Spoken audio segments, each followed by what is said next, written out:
La vie nous a appris que pour réussir dans la vie, il n'y a pas une formule exacte. Dans le passé, on pensait qu'il s'agissait simplement d'aller à l'école, avoir un diplôme et puis commencer à travailler, tout le bazar, on va évoluer, tout ça. On va se marier. En réalité, c'est pas toujours comme ça. La réalité est beaucoup plus compliquée que ça. En réalité, pour réussir dans la vie, ce ne sont pas les qualifications. Ce n'est pas un très bon français qui t'élèvera au lieu le plus élevé de la société. Absolument pas, à moins que tu ne vives en France. Même en France, c'est pas ça. C'est généralement pas les gens que tu connais. On pensait que ce sont les gens que tu connais. Non, ce n'est pas qui tu connais, c'est qui te connaît. Maintenant, si personne ne te connaît, comment tu te fais connaître? Comment tu arrives à avoir une place respectable dans la société? Tu cherches un moyen d'y arriver. Il y a des gens qui naturellement apprennent à le faire. Il y a des gens qui ne le savent pas. Malheureusement, comme on le dit très généralement, il y a plusieurs sortes d'intelligence. Il y a l'intelligence de l'école, c'est-à-dire tu vas, comme nous on dit en africain, l'intelligence de l'école et l'intelligence de la maison. L'intelligence de l'école, c'est-à-dire l'enfant qui réussit toujours le premier, deuxième, troisième de classe. Mais ça ne veut pas nécessairement dire que si vous l'envoyez au marché, il fera les achats comme il faut. Il fera intelligemment les choses, il rentrera sans qu'on le vole. L'enfant est très intelligent à l'école. Mais l'intelligence sociale, l'intelligence émotionnelle, l'intelligence circonstancielle, l'enfant n'a peut-être pas. Ce sont des choses qui s'apprennent. On ne réussit jamais seul dans la vie. Il faut savoir avoir des gens. Il faut savoir se comporter bien avec les gens. Il faut savoir pas seulement se comporter bien. Au fait, dans la vie, on n'est pas obligé de se comporter bien avec tout. Il y a des gens qu'il faut totalement écraser. Moi, je suis un machiavélien. C'est-à-dire, il y a des gens qui, quand ils t'essayent, il faut les écraser. Totalement. Il faut écraser complètement. Pourquoi? Pour envoyer un message fort à tous ceux qui sont aux entourages. Que ce monsieur-là, on ne blague pas avec lui. Il y a des gens auprès de qui il faut se courber. Je vois des gens qui disent, oh, moi, je ne peux pas me courber devant quelqu'un. Okay. Oh, moi, je ne peux pas, tout cela. Ok. Oh, moi, je ne suis pas hypocrite. Dans la vie, il faut être hypocrite. Oh, dans la vie, il faut être hypocrite. Si tu veux réussir dans cette société capitaliste, il faut être hypocrite. Et l'hypocrisie est adaptée selon les circonstances. Maintenant, il y a un spectre très grand. C'est à quel niveau d'hypocrisie voilà. C'est l'hypocrisie au point où tu vends ton esprit. Là, c'est pas bon. Être hypocrite, c'est-à-dire quoi? Le chef te dit, toi, rentrez comme ça, tu te tais. C'est ça. Être hypocrite. Tu es en capacité, c'est vrai, de dire non, moi, on me parle pas comme ça. Oui. Tu es capable de sortir et de t'en aller. C'est vrai. Mais tu sortiras et t'en iras où? Pour avoir quoi? Tu vas laisser l'argent qui est derrière toi? 30 000, 40 000, 50 000, 100 000 dollars, 200 000 dollars. Pour aller quoi? Suivre quoi? L'orgueil. Tu auras du mal à évoluer. Dans la vie, il y a des endroits où il faut être hypocrite. Toutes les vérités ne sont pas bonnes à dire, numéro 2. Oh, moi, je ne dis que ce que je pense. Non, tu n'iras nulle part dans la vie. En fait, je vois beaucoup d'Africains souffrir. Beaucoup d'Africains sont en difficulté. Et avec ça, ça crée beaucoup de ressentiment, beaucoup de jalousie. Ah, lui d'ailleurs, vous pensez que c'est pourquoi? C'est parce que les gens ne sont pas bien dans leur peau. Si les Africains étaient bien dans leur peau, géraient bien leur société, vous verrez très difficilement la jalousie, la méchanceté. Oh, d'ailleurs, lui, il est plus que lui. Pourquoi lui n'a pas félicité lui? C'est-à-dire que lui, il est jaloux de lui. Non, c'est toi qui es fou. Vous êtes issu d'une société malade. Vous êtes des malades. Voilà pourquoi vous voyez la jalousie partout. C'est-à-dire, il y a des gens auprès de qui il faut se courber.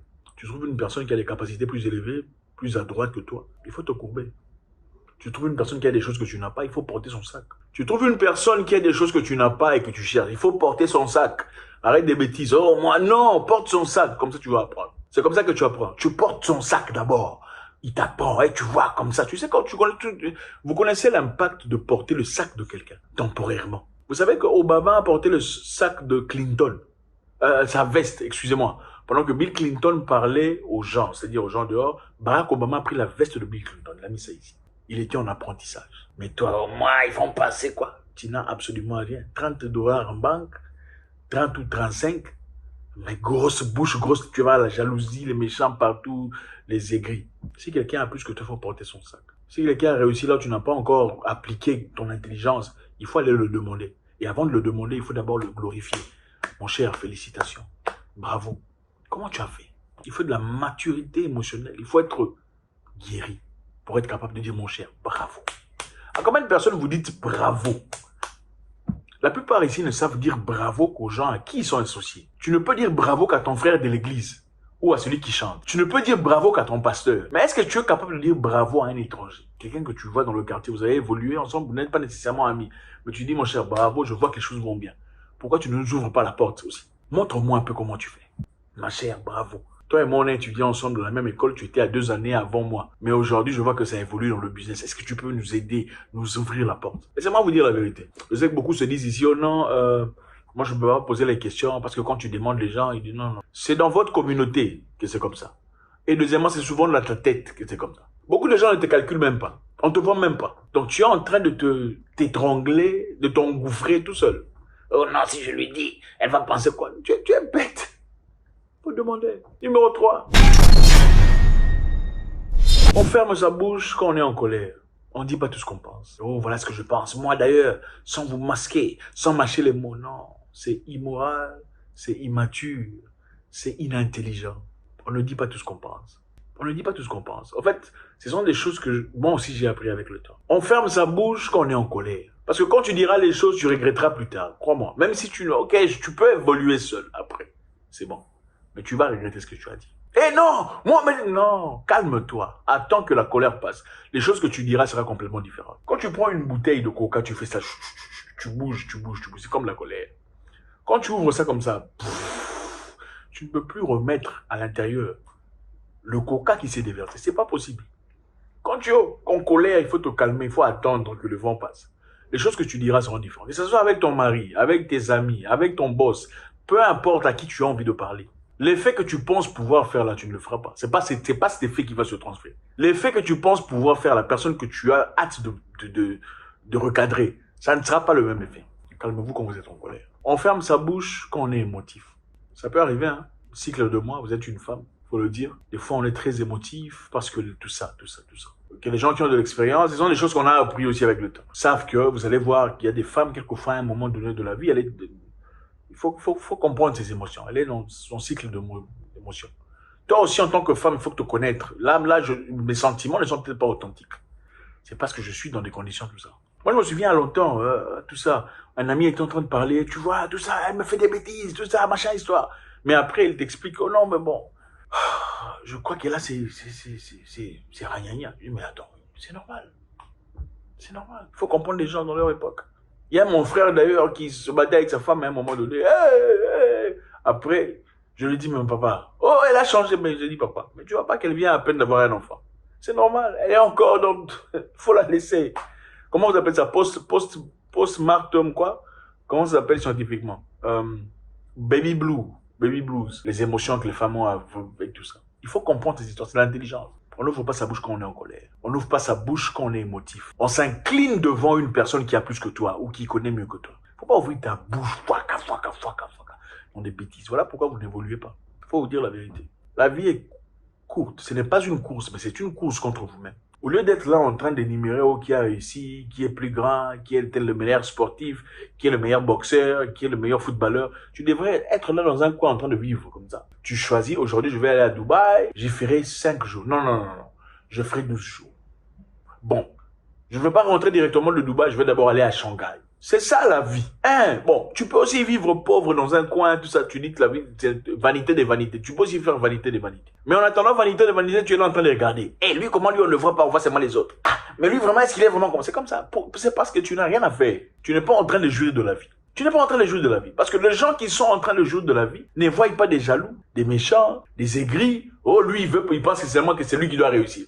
Non, tu es en train de faire la concurrence avec qui? La concurrence, c'est contre le toi d'hier. La personne que tu deviens aujourd'hui devrait être une personne meilleure que la personne d'hier. Joyeux, une personne qui vit sa vie. Si tu aimes sortir, il faut sortir. Tu aimes les voitures, il faut en acheter. C'est comme ça. Tu aimes voyager, tu voyages, comme je suis là. Ou ailleurs, tu veux faire un petit... C'est ça. Mais pour y aboutir, il y a les systèmes. C'est simple. On ne réussit jamais dans la vie seul. Réussir, ce n'est pas seulement vendre les mèches. Réussir business, ce n'est pas seulement vendre les pagnes. Réussir business, ce n'est pas seulement l'agriculture. Nous sommes dans un monde évolué des technologies. Il y a beaucoup de choses qu'on peut faire. Stock market, forex, beaucoup d'histoires on peut faire. Investissement sur entreprise, part, tout ça. Il y a beaucoup d'histoires. Singapour, New York, il y a beaucoup d'histoires. Il y a le stock market, même sud-africain, Johannesburg. Mais comment on connaît ces histoires? C'est auprès des gens qu'on apprend. Personne ne connaît tout. Tu as envie de faire quelque chose, va demander à une personne qui a déjà fait. N'aie pas honte, mon cher. Je vois ton entreprise de sécurité a beaucoup évolué. Comment tu as fait? Si cette personne n'est pas aussi généreuse, va trouver une autre personne. Oh non, si on demande, non, tu es bête. Beaucoup de gens sont mal éduqués. En fait, il y a beaucoup d'Africains qui sont mal éduqués. C'est clair. Ce ne sont même pas les Africains, ce sont des groupes. Prochainement, aujourd'hui, je suis de bonne humeur. Prochainement, je commencerai à citer. Mais vous connaissez, il y a des Africains qui sont, dans leur communauté, ils sont mal éduqués. Leur mal éducation, c'est normal pour eux. Et ils pensent que tous les Africains sont comme ça. Ce n'est pas vrai. C'est dans votre communauté que vous êtes mal éduqués. Mais je suis sûr que parmi les mal éduqués de chez vous, il y a aussi certains qui sont quand même assez bien éduqués. Vous allez chercher ces personnes-là qui sont bien éduquées. Ces personnes-là qui sont assez ouvertes, ils vous en parleront. Comment tu as fait, mon cher? Apprenez-moi. J'aime ce que vous faites. Tout le monde aime les compliments. Vous voulez diffuser, vous voulez désamorcer n'importe quelle situation devant une personne. Que ce soit dans un bureau, que ce soit dans un, peu importe, une personne que vous... Très belle chemise, monsieur ou madame, belle paire de chaussures. Complimentez une personne. J'aime vraiment ce que vous faites. C'est un grand plaisir. Oh, moi, je ne fais pas semblant. Voilà pourquoi vous êtes là, avoir des jaloux dans la pauvre. 35 € en banque, mais en train de critiquer les gens. Est-ce que lui, il est comme Ganou? Est-ce que lui... c'est marrant, c'est rigolo. Francis Ngannou, je l'aime beaucoup. Moi, j'ai parlé de Francis Ngannou en 2019, quand vous ne le connaissiez pas. Il n'y avait même pas encore Internet au Cameroun à l'époque, dans ce coin-là. J'ai parlé de Francis Ngannou à l'époque où l'Internet venait de l'Internet que tu as là, ça venait de la Côte d'Ivoire. J'ai demandé aux gens, Francis Ngannou, il faut le soutenir. Comme les gens soutiennent Conor McGregor.